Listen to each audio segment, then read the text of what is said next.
Good morning, everyone. Today is April 6th, and it's our first SIG Node meeting right after SIG Node. Not SIG Node, sorry, KubeCon Europe for this year. And we don't have much topic today, but maybe we can spend the time to discuss more.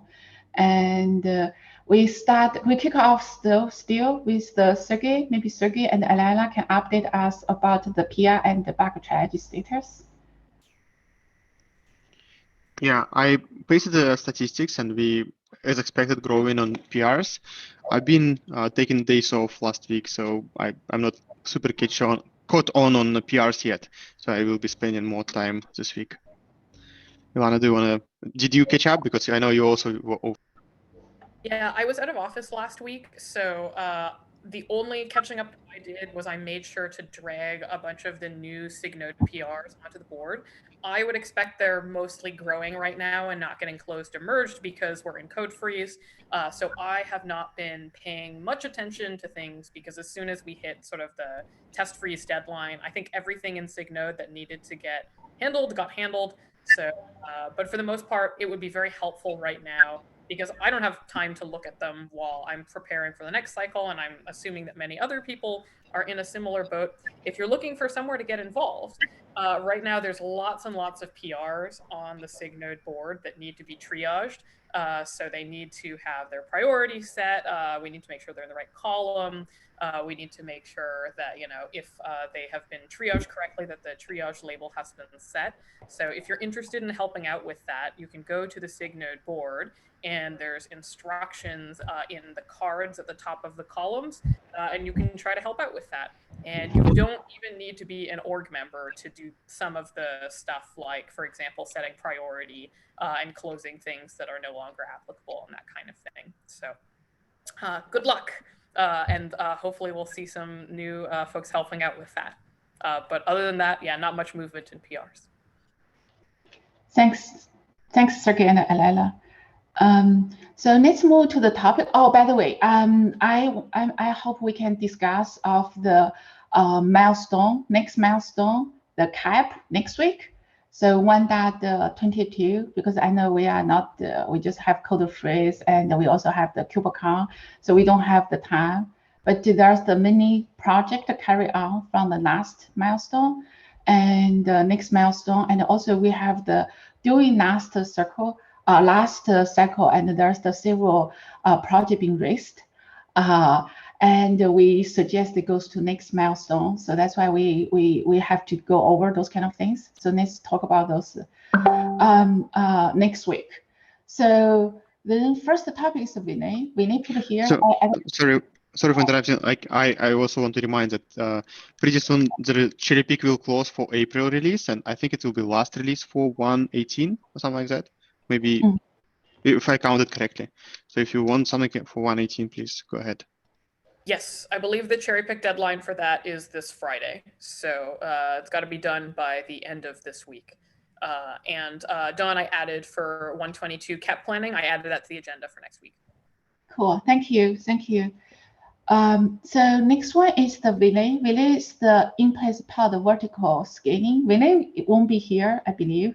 And I reviewed his Kep, and I think we mentioned a couple times we're okay with the new proposal, which is came from the team hacking, and there's the several offline discussing, and also here. I saw Derek just joined. Derek, I just reviewed, and I gave the looks good to me, but not approval because I remember last time you raised some concern about the resize sub resource, which is not in the current proposal. So I leave some comments there. So please take a look. If you are okay, let's move forward. And hopefully in the 1.22, we can make more progress on this VPA. Yeah, I definitely want to get progress on this in 122. And I'm just coming back from PTO, so I will get to that tab. Cool. Thank you. Welcome back. You look fresh. Yeah. It's springtime, so we should all be happy. Yeah. Cool. We all should do something. Vacation is tough. So let's move to next topic. The mount propagation test change. Jim and Manu. Yeah, so Jim has a PR open, and we wanted to bring this up for discussion again to see if anyone had any concerns with this. So Don, did you get a chance to take a look at the issue and the proposed changes to the test? I'm sorry, I haven't get around to look at that yet. Yeah, I will. I just posted the PR today, so it's sort of late breaking. This was sort of in a result of what Derek had suggested actually on the issue, which is basically let's just make a change to the test so that it sort of meets the requirements of the issue and doesn't regress on some of the specific functionality that we want to preserve in how mount propagation works, but just remove the part that sort of specifically checks that mount propagation goes right to the host OS. And so the change that I've got in the PR is basically just where it was checking, does propagation go to the host OS? Instead of checking the host OS, it specifically looks at the PID where Cubelet is running, whatever namespace that is, and making sure that propagation goes up that high, but doesn't necessarily check a namespace above. So this should work regardless of whether or not this is sort of the traditional current deployment where Cubelet is in the same mount namespace as PID1, or if it's in a sub namespace in its own separate namespace, it'll be exactly the same. So the test should pass exactly the same regardless, and really just enforce that sort of the conditions of containers passing mount points to each other and not necessarily anything at all about the host OS specifically. Yeah. So I was personally comfortable with that change. Obviously, this is an issue that Jim and others have been looking at. It has real world performance impact. And so I don't know if it's the unique use cases that we were looking at, but I don't know if, Jim, you had a way of capturing like the percentage of CPU that this might save. But it is,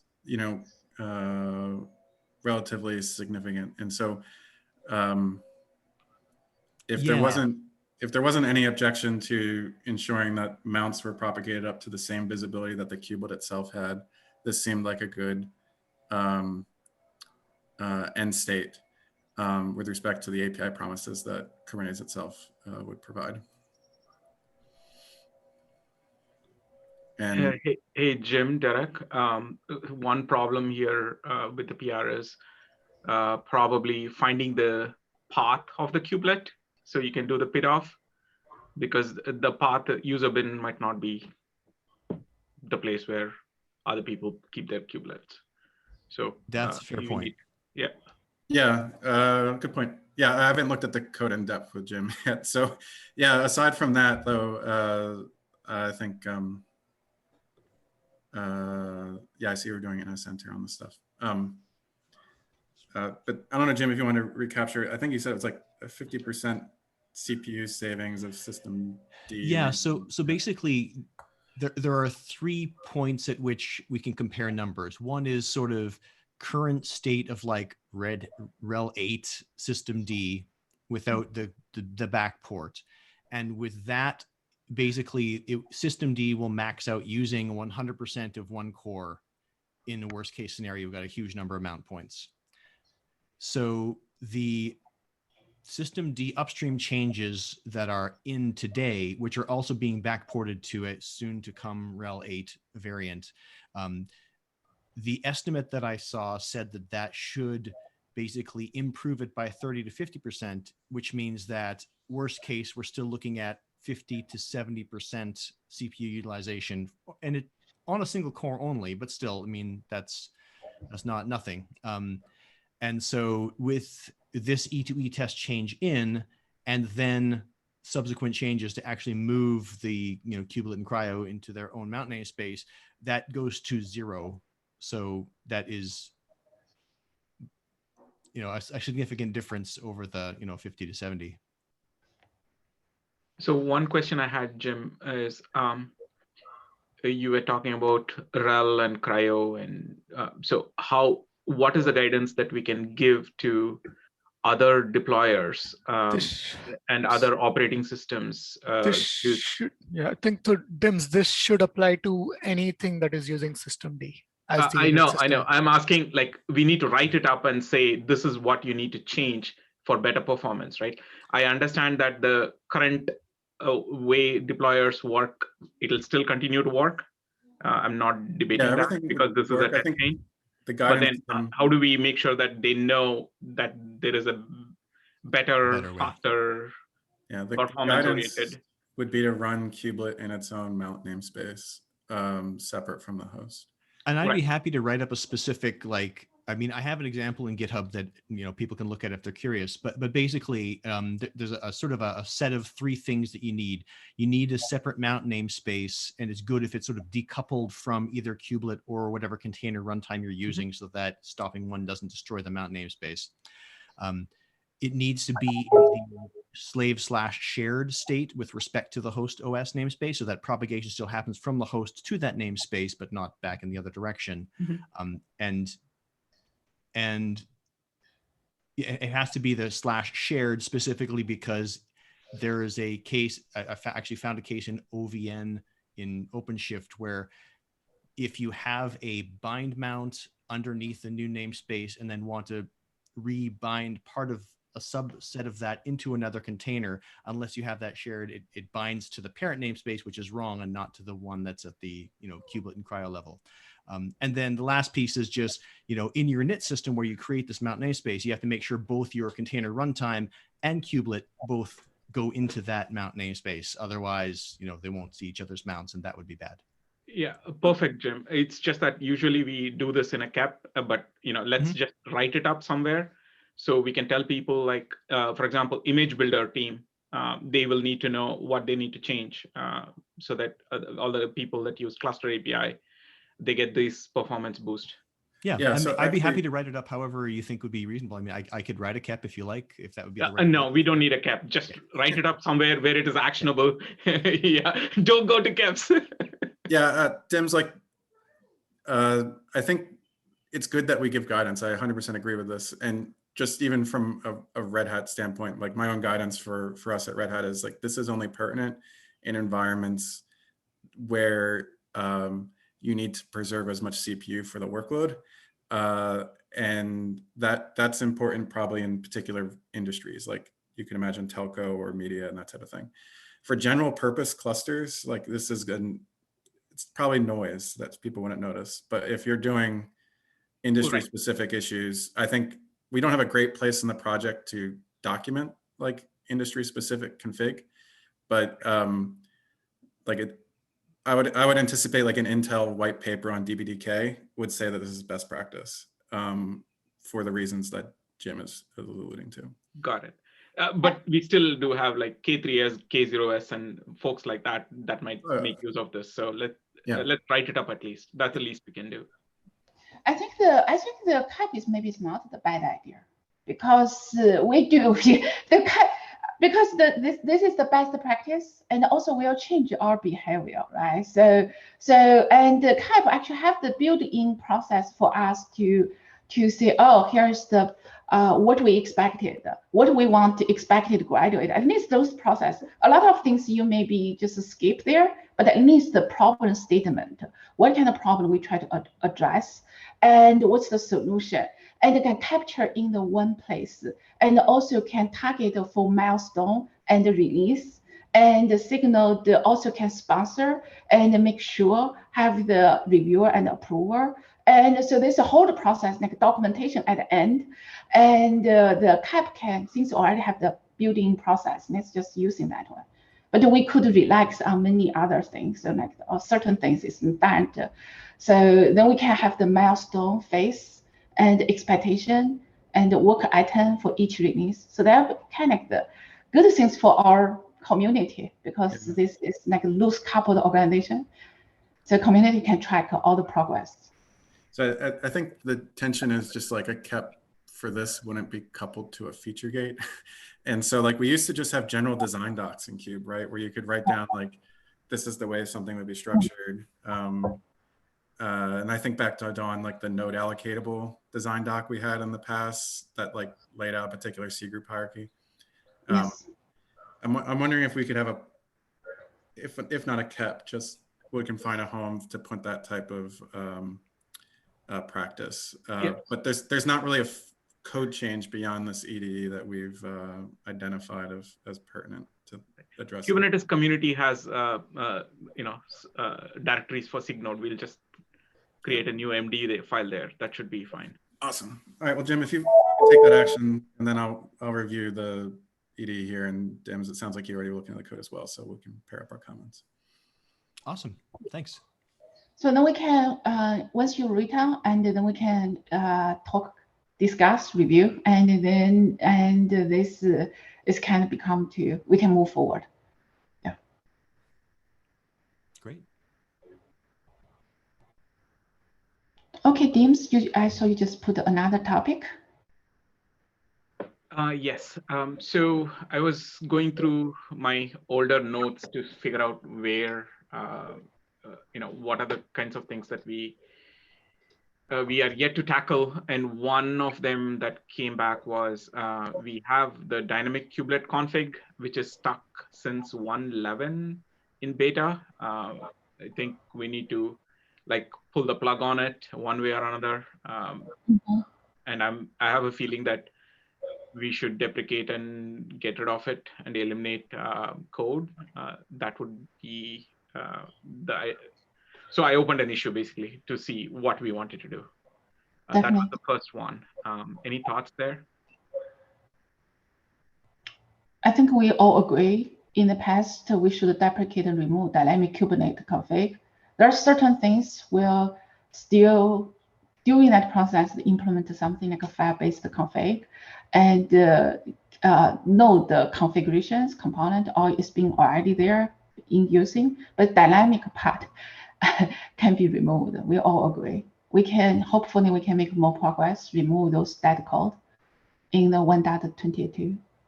Sounds good. So then the next question is like, anybody here wants to do it?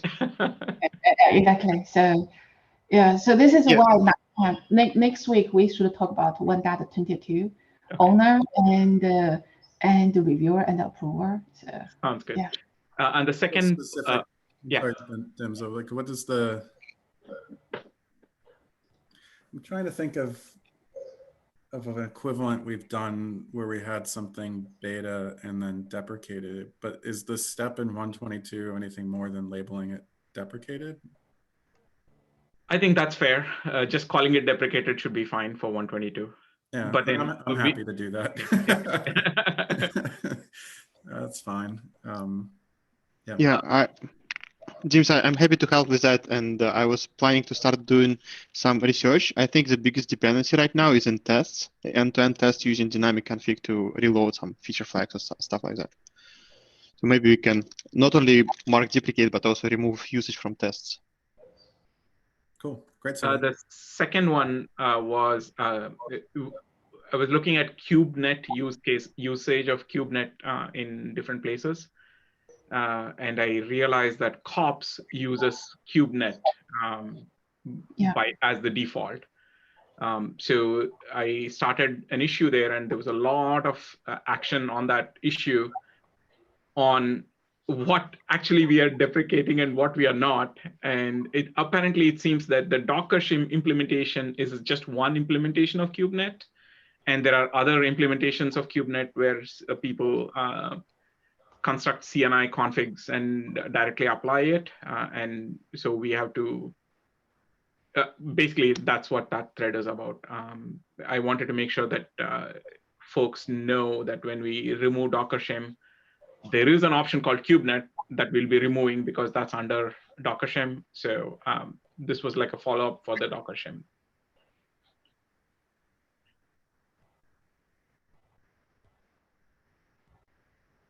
Do we have an idea of how many people are using this? COPS is the biggest culprit at this point. Jack, there is a link in the meeting docs. Perfect, thank you so much.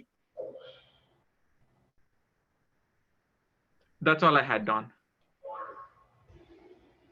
Yeah, we need let me double check with also Justin and on the cops too, and make sure. And if needed, maybe we can ask him to give us the more data and how we move forward on this one. Yeah.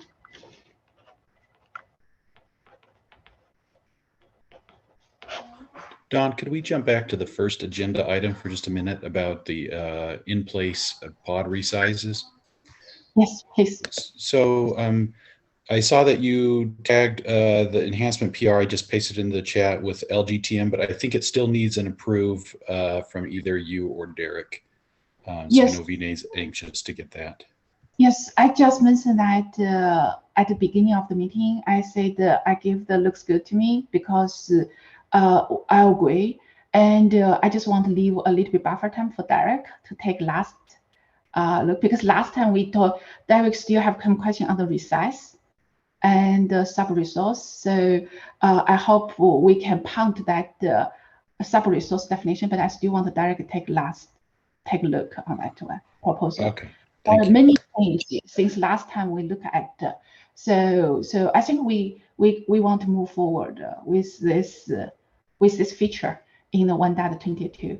We just talked about it at the beginning of the meeting on that one. Yes. Okay, Yes. thanks. I missed it. Yeah. Any other topic or any other things people get, because I didn't attend this KubeCon, and any other things people want to attend the KubeCon and want to share as the community? I guess not everyone attended that.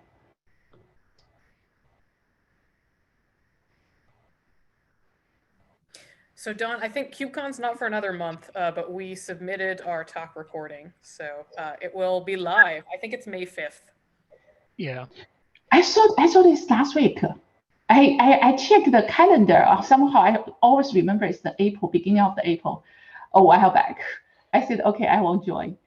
Thanks. I think there was something happening, but yeah, I was pinging anybody who maybe wanted to add something to the recording. But yeah, we submitted the recording yesterday, so there will be a KubeCon node maintainer track talk that Sergey and I recorded last week with all of the node updates for the last year. I saw the Sergey's slides. Yeah. Thanks. So any other topic? I guess I'll just point out and kind of on a similar note, if anybody's interested in a talk for the KubeCon North America, the call for proposal deadline got extended to I think the end of this month. So you can go and submit a talk if you want. That's cool. The one topic I had in the back of my mind, Don, was we should probably, similar to the 121 exercise that Mernal and Alana did around planning queue up when we want to close up on a 122. Yeah, I think we said we'll do it for next week. So I think I can get the doc ready, kind of work with Ilana, and we can have some starting point for next week. Yeah. Oh, okay. The calendar is next week. Yeah. so somehow I saw that this week, last week is the community meeting. So that's why I felt, okay, this week maybe it's too rush. So next, otherwise I will try to discuss this week. Let's talk about next week. Yeah. Okay. Discuss that at the beginning of the meeting also.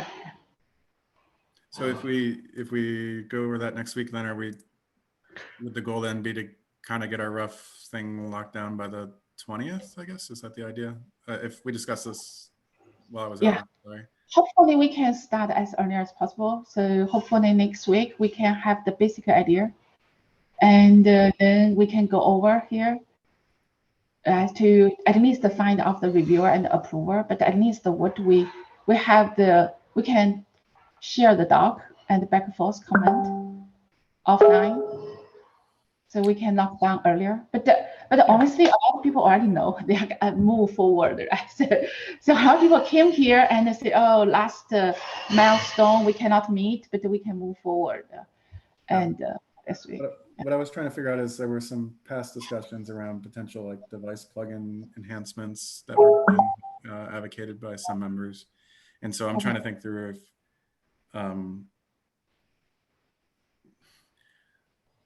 understanding who we want to potentially align with having their time available to help drive things that folks may want to drive. So, but yeah, okay, I'll wait for Manoa if you want to send that. Yeah, I'll update the doc and I'll share it on the channel so folks can start looking at it before next week. Yeah. Another thing I just want, maybe Sergey, you can fill more details. Sergey also in-house back to Google and also raise some the test ownership.